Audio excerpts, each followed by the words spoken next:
If you don't know what this lip gloss is, you're too young for me. No, this is not lip gloss.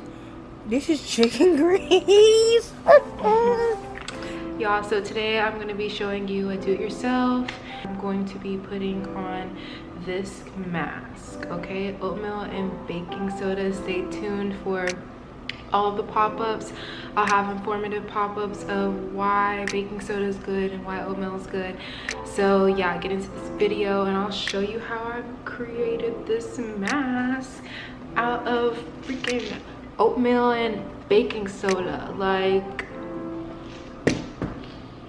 get ready, get ready, get ready.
And then at this point, I like to just coat my skin in coconut oil. If I was going somewhere, I would put less, but since I'm not, I'm just gonna let this sit.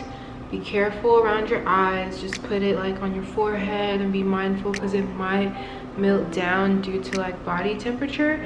But if you just keep this on your skin and let the oil just seep in, it's a very, very good moisturizer. Or you can use a little bit because a little bit really does go a long way. And yeah, so yes, this is my face. And now I'm going to let it seep in. I look like I have chicken grease on my face, but don't go outside, okay? That's just my disclaimer, all right? All right, you guys. Well, I hope you enjoyed this video. Stay tuned for the followers.